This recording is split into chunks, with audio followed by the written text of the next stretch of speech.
Hello guys, welcome. Collective reading tayo ngayon. Tingnan natin kung ano yung current energy ng person mo. Be open-minded po, hindi po halos lahat makaka-resonate. Kaya piliin nyo na lamang. And thank you nga po pala sa mga nag-subscribe, lalo na sa mga bumabalik. Marami pong salamat. Give me the message for collective. Ano yung current energy ng person mo? Give me the message for collective. Ano yung current energy ng person mo? Give me the message for collective. Ano yung current energy ng person mo?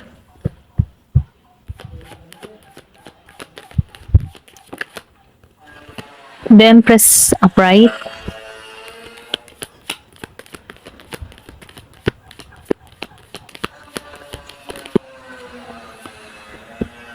Two of Cups.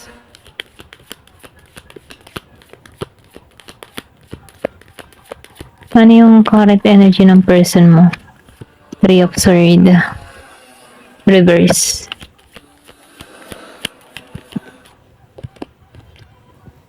Four of Pentacles. Oo.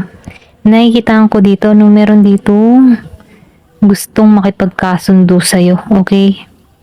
Ando na siya sa moment na handa na siya. Handa na siya para sa'yo. Okay? Ito lang nakikita ko.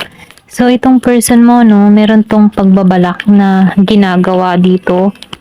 Kumbaga, kung ikaw man ay sinaktan na to, no, or kung ikaw ay nakapanakit din dito sa tao na to, nagkaroon na to ng healing para sa kanyang sarili.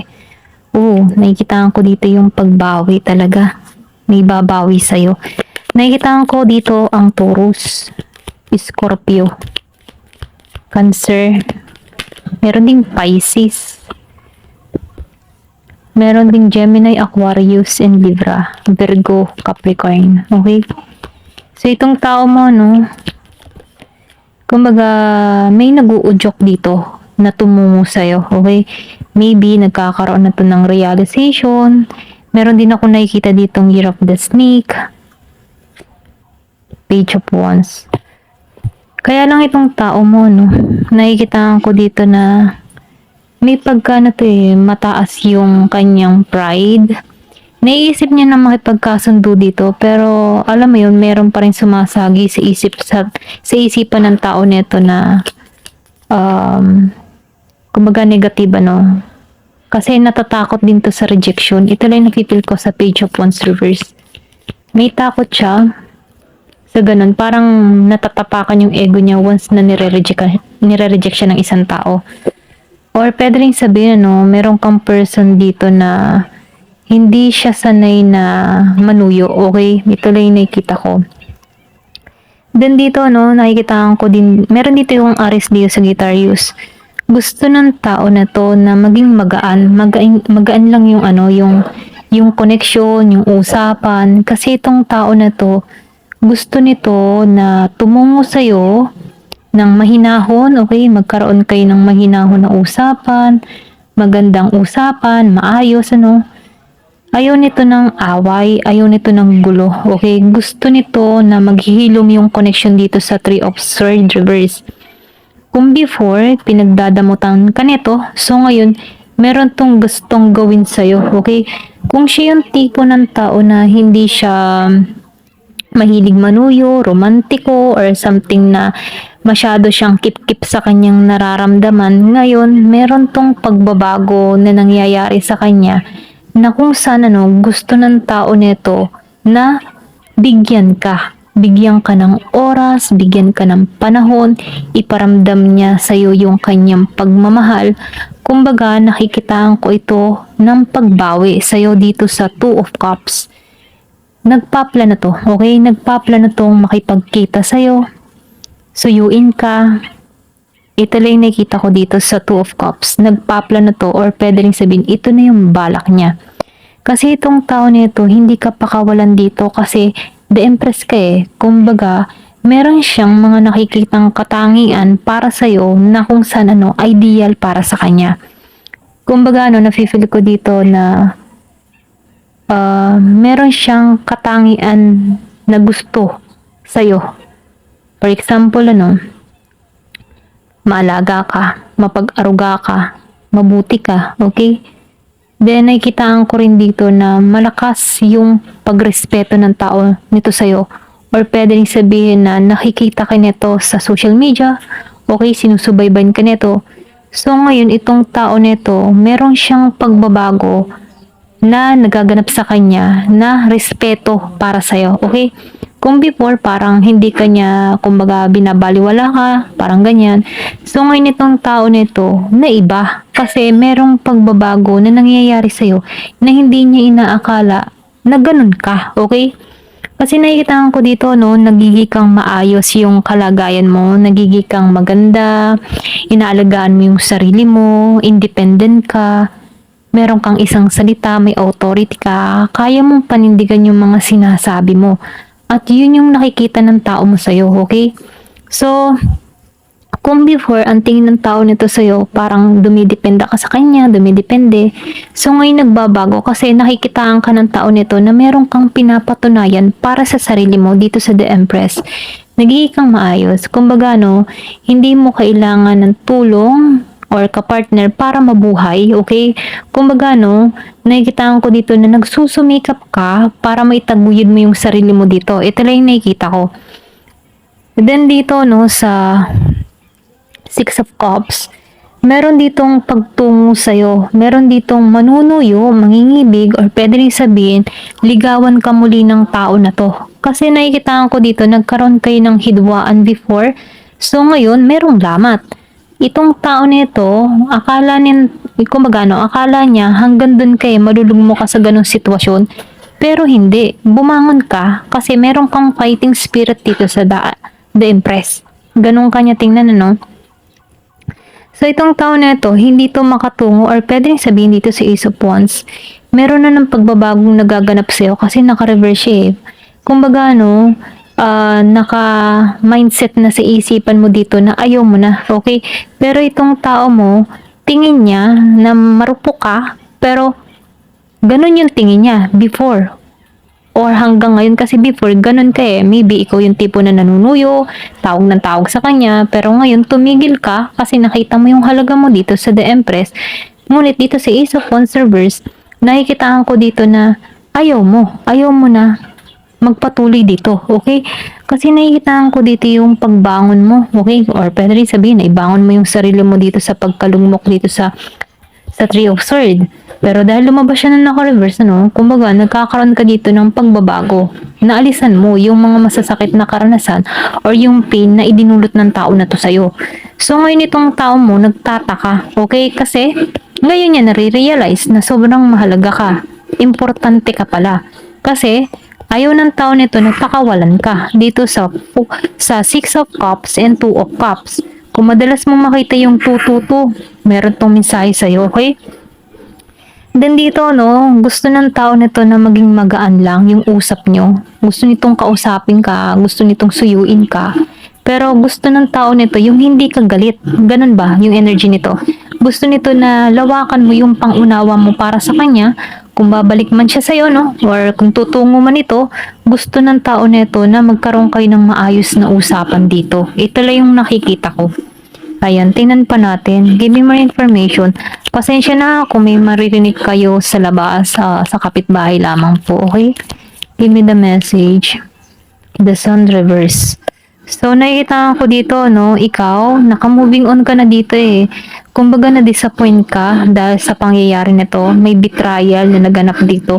So, ikaw, parang hindi ka na masaya kung tutungo man tong tao na to. So, hindi to para sa lahat, no, dito sa The Sun reverse kasi meron ditong tao na hindi na masaya.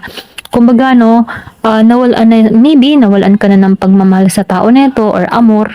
Kumbaga, pinakawalan mo na to. Meron ditong Year of the Horse. Give me the message. Ano pa yung mensahe? Nakikitaan ko dito yung ex. Meron kang ex na tutungo sa'yo. Kung meron ka man ex na, no, pwedeng matagal na kayong hindi nag-uusap nito. So, ngayon tong tao nito, gusto nitong sumubok muli sa'yo. Okay? The Hangman reverse. Nafe-feel ko dito, no, gusto na nitong pakawalan yung kanyang nararamdaman dito sa The Hangman. Gusto nitong sumugal muli dito, okay? Nagkakaroon to ng bright idea or pwede rin sabihin na may pagbabagong naiisip tong tao nito. Okay? Kumbaga, no, kasi Nakikita ka niya ng iba eh. May paglagong nagaganap sa'yo or abundance ka. Okay? Ito lang yung nakikita ko dito. Then nakikita ko rin dito, no, nagiging kang matagumpay kung anong meron ka. Ganun ka tingnan ng person mo ngayon.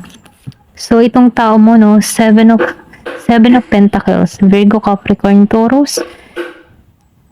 Meron ding Leo akong nakikita dito. So, itong tao mo, no, nag-iintay lamang to.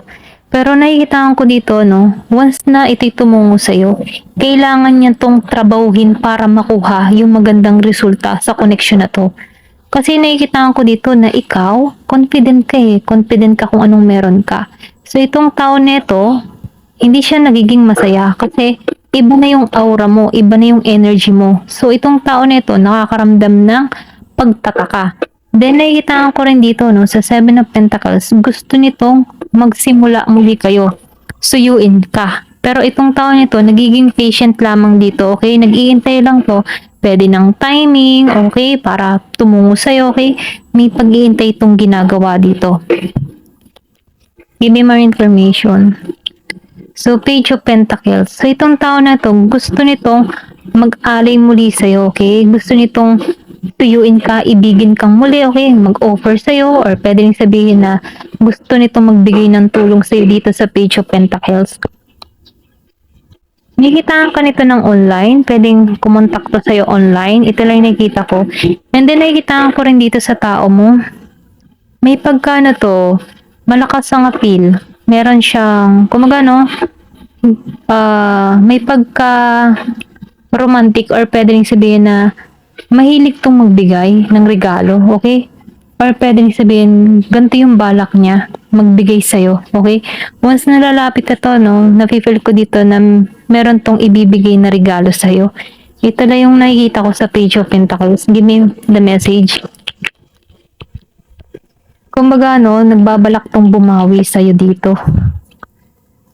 Justice. So, nakikita ko dito, no, lumabas ang justice. Gusto nitong magbago, okay?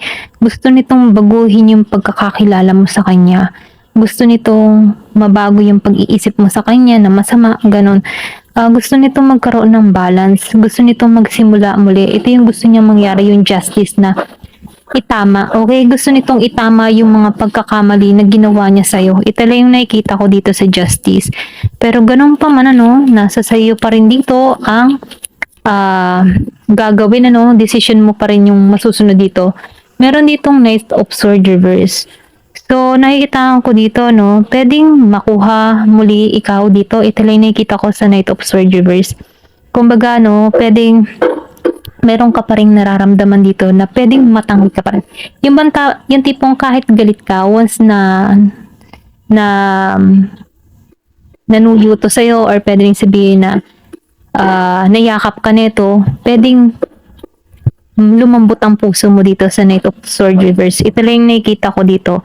Kumbaga, no, magkakaroon ka dito ng panghihina or mawawalan ka ng lakas ng loob na harapin to. So, kung ikaw yung tipo ng tao na mahabagin, no, pwedeng mahabag ka dito sa tao na to. Ito lang yung nakikita ko.